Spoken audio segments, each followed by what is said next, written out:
There's three things I've known since 6 years old. Strangers meant dangers, people are cold, and I never do what I'm told. So I walk right up and give them my hand. I'd say, come dance with me, and soon they'd stand. Dancing with strangers, so simple back then. 6 years old and fearless till the end. Miss Levon came into my life. She gave me the confidence to sing into this mic. Hi guys, my name is Vivian Verhulst and I am from Grand Rapids, Michigan. And as a kid, my mom used to take me to these department stores. And she'd always say to me, please Vivi, behave. Now, I ask you, how does one upset 6-year-old entertain herself in a room full of old ladies' clothing? By playing a mean game of hide and seek. So I start rummaging through the store when an old lady walks up to me, knees deep in the pants aisle. I thought I was cooked. I was gonna be taken and held hostage in a back room of a JCPenney. She looks at me and says, you know the dress aisle would hide you much better. Lots of patterns and places to hide. I stop and smile, and she leads me there. Once my mom was done shopping and started feverishly looking for her 6-year-old little girl, Miss Levon started to sing. A song I can remember so vividly, I couldn't help coming out and stomping my feet and grabbing Miss Levon's hands to dance. Since then, Miss Levon has been family. She'd always look at me and say, sing, baby, sing!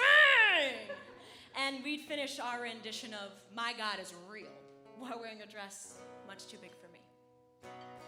Singing with strangers, so simple back then. Hide and seek, and there I go again. I reach out now and I feel so alone. Where is the fearlessness that I used to know? Well, time moved on, and middle school came, and so did a whirlwind of angst and bad makeup. Soon I hated any sort of human interaction. I'd rather dig my head so far into my phone than have a conversation with a stranger. That was until a 9-hour delay at the airport one day. What a fascinating place to be. The place in between where you want to go, where no one wants to be. I'll walk around the terminals until I saw something irreversible. A billboard for passenger Snuggie. And there was Julie looking too smugly. She turned to me and whispered a line so poetic. Maybe if I wore that, I wouldn't need to take an anesthetic. And I knew right then I had good company. A new friend suddenly. Julie wore a blue beret with long white hair like Joni Mitchell. She told me stories of her life like the tale of her third nipple. She said, never hide your mood and be careful who you're listening to. And if you can, always hike in the nude. I can't explain that one. We walked to a mural that showed a beautiful door.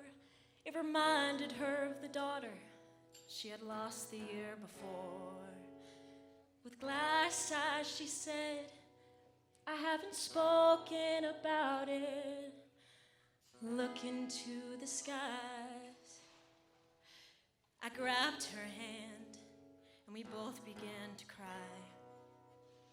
She was fearless and honest, the kind you find by promise. And all it took was one airport Snuggie, and Julie found me. Since then, I vowed to always say hi in the elevator, to smile when you make eye contact with someone, and to listen when you get a chance to hear someone's story. And the more I looked, I realized they weren't strangers at all. I'd found sisters. Finding a sister and keeping a friend.